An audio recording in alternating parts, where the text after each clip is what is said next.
Welcome sa DRS 2.0. Fresh at nagbabagang happenings bang hanap mo? Mga padabarkads man yan o mga trending topics? Pwes, sagutin natin yan. Kaya naman isubscribe nyo na ang ating channel para sa mga nagbabagang balita everyday. So, ayun, welcome back again sa ating YouTube channel mga kadabarkads. And for today's video, ang pag-uusapan natin ay tungkol sa mga importanteng ganap sa loob at sa labas ng Itbulaga. At kanina nga mga kadabarkads, nakasama natin sa Itbulaga ang grupo po ng Kalista na kung saan ay nagpainit at talaga naman pong nagpasigla ng mga dabarkads natin sa studio po ng Itbulaga and syempre maging para sa mga televiewers. At kanina nga din mga kadabarkads, may malaking announcement si Bossing Big Soto since malapit na nga po ang October. Para po ito mga kadabarkads sa 35th Grand Philippine Fiesta Kultura presents Itbulaga Sugod Sydney mga kapatid. At magaganap po yan by October 5, 2025, Labor Day, long weekend. Dito po yan magaganap sa Fairfield Showground 443 Smithfield, Prairie Wood. Samantalang next topic naman tayo mga kadabarkads, pag-usapan naman natin ang tungkol dito sa mga usapan sa live chat po ng Itbulaga kanina. Patungkol po yon kay Maine Mendoza at marami pa rin po ang nagtatanong kung bakit wala pa rin si Maine Mendoza, ilang araw na. Dito po yan sa Itbulaga. Meron din po tayong nababasa na baka daw umalis na si Maine Mendoza sa Itbulaga, baka daw nag-resign na, baka daw inalis na. So lahat ng yan mga kadabarkads ay haka-haka lamang or mga hearsays lamang. Dahil hindi po aalis si Maine Mendoza sa Itbulaga mga kadabarkads, kung hindi man natin siya nakikita ngayon, yun ay dahil nagpapahinga lamang siya sa bashing, sa pambabatikos, and syempre sa stress na tinatamasa niya po ngayon mga kadabarkads. At dumagdag pa nga po sa isipin ng mga dabarkads natin itong post 3 days ago ni Christian Albert Gasa.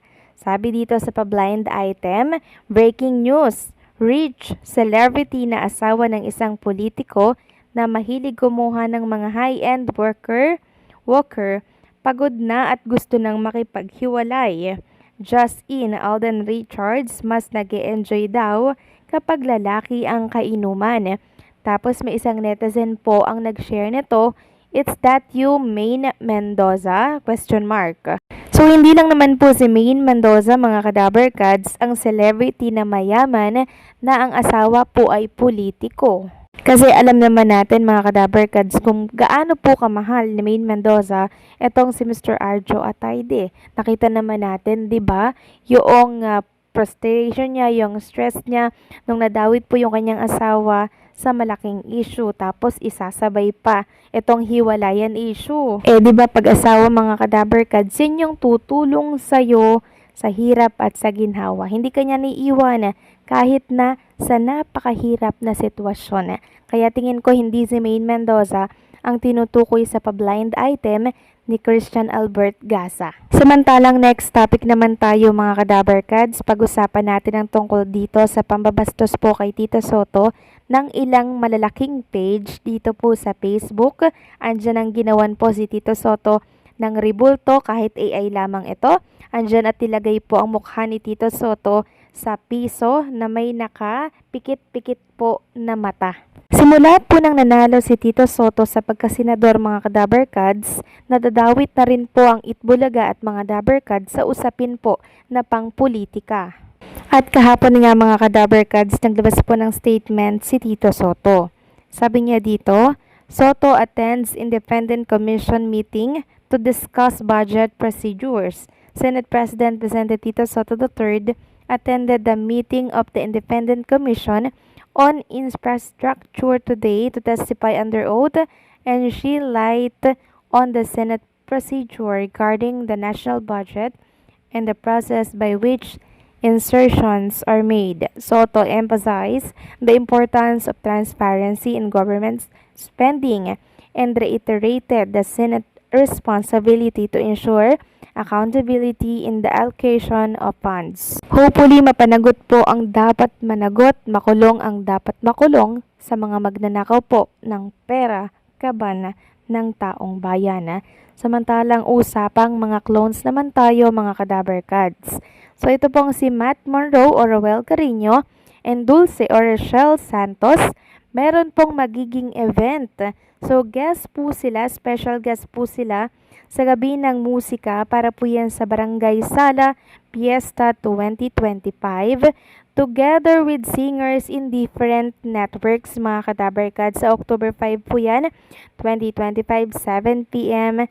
Sala Covered Chord, Cabuyao City, Laguna. October 5, di ba? Nasa Sydney, Australia po ang mga Dapper Cats natin at abala din ang mga clones natin sa iba't ibang mga event. Samantalang fan page po ni Jerome Ibardome mga Kadaver Cats, nag-Facebook story po ng tungkol sa Philippine Arena. Marami nga po ang nagtatanong kung para saan kaya yung Philippine Arena na yan.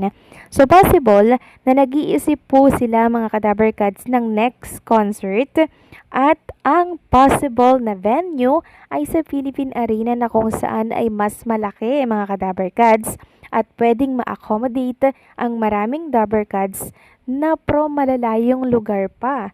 So magandang idea yan kung ito man nga ay tungkol sa concert ni Elvis Presley at ng iba pang mga clones.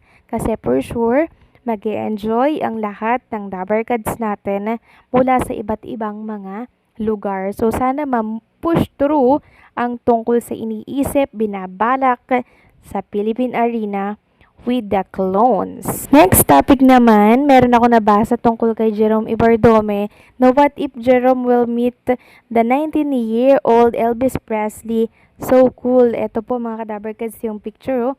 Hey guys, sharing you my AI Polaroid trending of our the clones Jerome Ibardome and King of Rock and Roll Elvis Presley. This is for you Jerome and dedicated to all fans like me. Enjoy Team Germs. Jerome X Elvis. So yan po mga Kadaver Cats. So sobrang lalakas ng dating ni Jerome maging nitong totoong Elvis Presley. So marami po nagmamahal mga Kadaver Cats kay Elvis Presley or kay Jerome Ibardome at katunayan po niyan may nagpadala po ng regalo kay Jerome Ibardome mga Kadaver Cats. Ito po sabi ni Jerome Ibardome, thank you so much po sa gift Ma'am May and Ma'am Ivy. With matching letter pa po yun mga Kadaver Cats. So ramdam ko yung pagmamahal ng mga Dabber Cats natin kay Jerome Ibardome. At ramdam ko din na mas malayo po ang mararating ni Jerome Ibardome dito po sa showbiz industry. At hopefully makilala siya ng mas maraming tao sa loob at sa labas po ng bansa. Ngayon pa lang, congratulations Jerome Ibardome. So anong say nyo dito mga Kadaver Cats? Please comment down below.